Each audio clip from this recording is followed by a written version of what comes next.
Welcome back to the Wardrill Weekly Meta Report. I am Sarv, your faithful cogitator. Housekeeping before anything else. Every result I read comes from BCP, which means anything that ran on a different app is invisible to me here. Keep that in your head for the whole report. And the big one to set up is the World Team Championship. It landed this week, and it is a lot of event. Today's report covers two slices of it, the Warmaster singles event that ran alongside it, and the week's regular tournaments. The team's championship itself, the countries facing off, is getting its own full video, so I am holding the bulk of that story for there. The other thing worth saying is the yardstick. 50% is where Games Workshop tries to hold every army. Sit above it and you are in good shape. Sit below it and you are having a rough go. And how far the number sits from 50 is most of what it is telling you. That is the frame. Let's get into it. The Warmaster singles was the biggest thing on the sheet by a mile, so we start there. 613 players signed up, and 571 lists came through into my data. It ran over 9 rounds, 6 rounds of Swiss, and then a knockout for the top 8, so players did not all play the same number of games. Most got through 6, and only the players who made the cut played 7, 8, and 9. So when I give you a win rate here, read it as wins per game played, not per round. Your champion is Folger Pyles on Adeptus Custodes, running Lions of the Emperor paired with Might of the Moritoi, declared take and hold. 9 games, 9 wins. A clean run through the biggest field we have logged all edition. Now here's the part I like. His whole faction, Custodes, finished the event sitting right on 50% across their 34 lists. Dead average, and a Custodes player still walked the entire thing without dropping a game. So this is your win rate skeptic special for the week. The faction number said middle of the road, and one pilot inside it went 9 and 0. The rest of the Warmaster board is worth a minute before we leave it. Sorted by win rate, and holding to a floor of 10 lists, so I am not ranking noise, the Orks come out on top of the event's own board at just under 60%. Chaos Demons were right behind them, also near 58. Dark Angels third, in the same neighborhood. Demons are the story of the top 10 placings, though. 5 of the top 10 finishers were Chaos Demons, and 4 of those 5 were on the exact same pairing, Legion of Excess with Warptide. When one build fills that much of the top 10 at an event this size, people are going to be talking about it. On who showed up, Emperor's Children brought the most lists, 46 of them, with Demons, Necrons, and Orks close behind, and the top 8 armies between them made up about half the room. That is as far as I am going here, because the Warmaster is getting its own video. The full breakdown is coming as a separate report, so I will save the detail for there. Back to the regular weekly board now. Every grand tournament from the week rolled together. This week's pool is a bit over 1,300 lists across 20 grand tournaments, and the Warmaster is roughly 4 in every 10 of those lists. So the big international is leaning on this board, and you will feel it. Orks are back on top, just under 60%, and that is on 84 lists, the healthiest sample up there.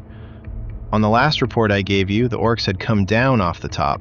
This week they are back on it, and they lead the whole edition so far, 58% across better than 400 lists. The read I keep coming back to, and it is mine, is that nothing has been done to them because there is a codex on the way. The announcement is out, it will be the first book of the edition, and pre-orders open this coming Saturday, the 22nd. If you are about to rewrite an army from the ground up, you probably do not spend a points change on it first.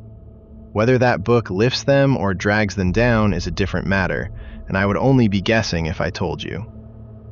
Under the Orks, Dark Angels had a genuinely strong week, near 59 on 59 lists. Chaos Demons on 56. Then a tight pack all sitting just over the line. Leagues of Votan, Necrons, Tau, Thousand Suns, World Eaters, and Imperial Knights, all between about 51 and 52. Custodes and Space Wolves rounded off, both a hair above 50. And the other half of the room, everyone at 50 or under. Right at the line, you have Genestealer Cult, and then Emperor's Children, both a shade below, and Emperor's Children did still take a grand tournament this week, even sitting there. Then my lot. Blood Angels at just under 49. Ouch, but a small ouch. Below them, it fills in the way it has for a while now. Space Marines and Sororitas together, just under 49. Chaos Space Marines a step down. Eldari at 47. Then the deeper end. Tyranids and Grey Knights level in the mid-40s. Death Guard and the Adeptus Mechanicus just behind them. Drukhari at 42. And Chaos Knights lower still. Astra Militarum are last this week at 38. And they have been down at the bottom long enough now that it is less a wobble and more just where they are. 36 lists this week, so it is not a tiny sample doing it either. On to the units. This one counts how often a unit turns up in lists, not how often it wins, and it is tallied one datasheet at a time, so a unit that lots of armies can take only lands on the board once. The list pool tripled this week, from about 460 lists a week ago to over 1,300, and a big chunk of that is the Warmaster field. So the board is not measuring the same room it measured a week ago. Read the direction of travel, not the exact decimal. With that said, there is a new most brought unit in the game. The Defiler jumped to the top in about 1 in 8 lists. A week ago, it was down at 5th. The Scout Squad, which had held the most brought spot for weeks, slipped to 2nd. The clearest faller is the Blade Guard Veteran Squad. A week ago, it stood in the top 6 of the whole game, and this week it has dropped most of the way down the board. Intercessors came down a couple of points too. And a whole crowd of new faces walked into the top 40 that were not there a week back, a lot of them plainly from the big international. Custodes Alaris Terminators, a stack of Tau battlesuits, the Necron Scorpec units back together again, and Demon Infantry. That is the Warmaster's guest list showing up in the numbers, so hold all of it loosely. Force dispositions next. BCP does not make anyone pick a disposition when they register, so part of what you are seeing is just who bothered to declare. This week the board is tight. Purge the Foe came out narrowly on top by win rate, just under 52 on 253 lists. Reconnaissance was a whisker behind at 51.5. And then Disruption, Taken Hold, and Priority Assets all bunched together just under the 50 line. So no runaway this week, the whole thing is packed into about 3 points. By how often each got picked, it is the usual order. Taken Hold stays the default for most people, around 30% of lists, Priority Assets close behind, and the other 3 trail from there. Across the whole edition, the order settles out a bit. Reconnaissance sits fractionally on top at just under 51, Taken Hold just behind, then Purge and Priority Assets a shade under 50, with Disruption the one clearly adrift at the bottom. One thread to keep an eye on. A few weeks back, the talk was that Purge the Foe was on the way down. This week, it did not slide. It came out top of the win rate board, and its share held at just under 19% of the lists that declared. And the supply side has not moved either.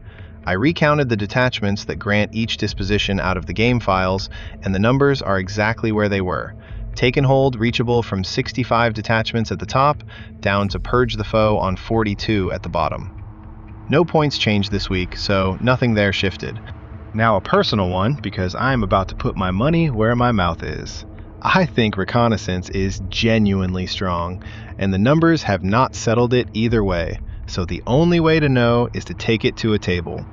This coming weekend, the 22nd and 23rd, I am hauling a Reconnaissance list down to Tucker Brewing Company in Georgia for a 5-round grand tournament, and I am doing it on Blood Angels, which, as you just heard, are under the line. On record, Blood Angels do not play Reconnaissance.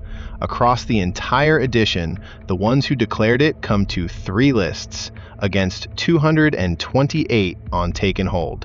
So by every number I own, Blood Angels are a Taken Hold army, and I am walking in doing the opposite. I understand this could go badly. Why I like it is movement, and basically every unit I own moves a long way. Reconnaissance is a mission about putting a body where the board wants one. Folger's Task Force is the piece that gets a Blood Angels army into Reconnaissance at all, for a single detachment point, and it lets my land speeders ingress onto the table on turn 1. But the heart of the list is jump packs.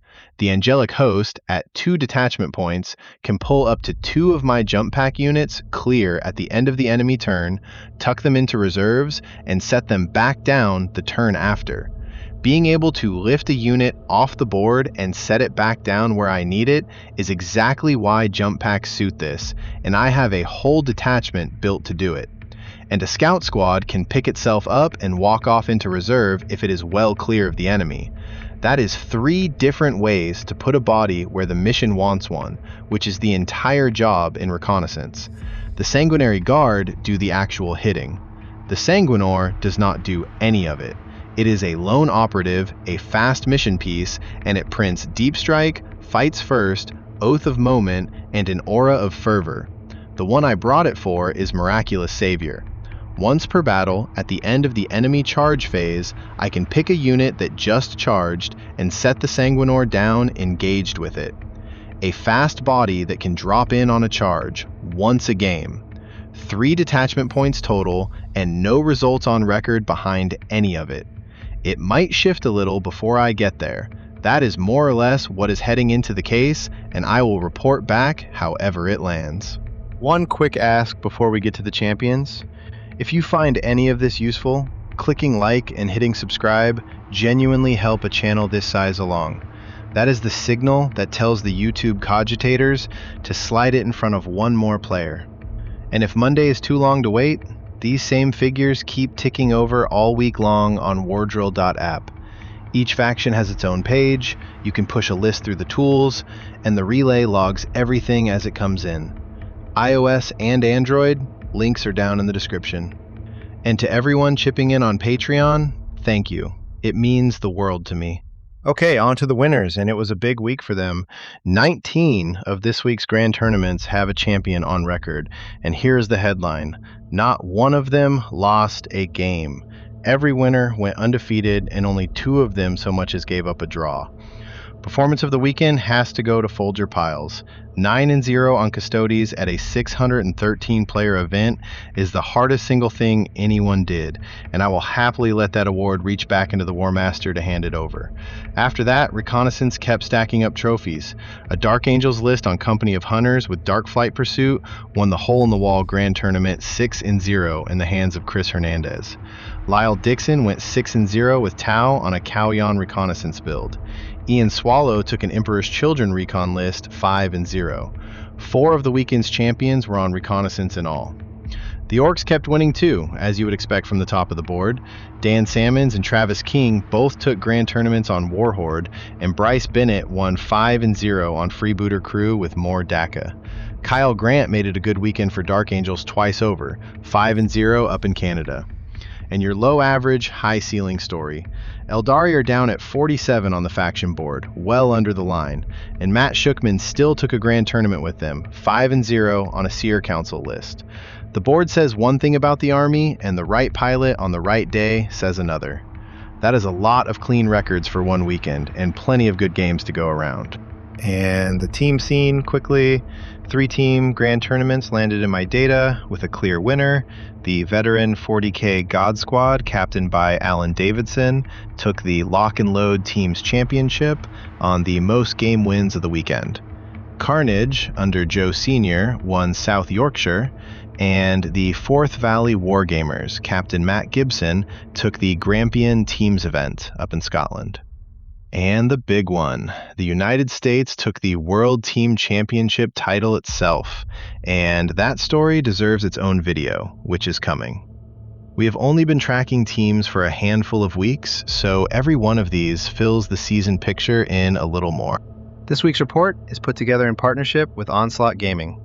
The same numbers you just sat through get put in front of their own community each week too. Links are in the description. That is the week. The one it will be remembered for is the Warmaster, and the singles board off the back of it lands Orks right back on top and out in front of the whole edition. A tight disposition board with Purge and Recon a nose ahead, and a room full of undefeated champions. The proper Warmaster breakdown is coming as its own video, so keep an eye out for that. And next weekend, I take Recon into the deep end myself, 5 games on the line, which will either back all of this up or make me look silly. Remember, test it on the table, trust your reps, and I will catch you at the next transmission. This is Sar from Wardrill, signing out.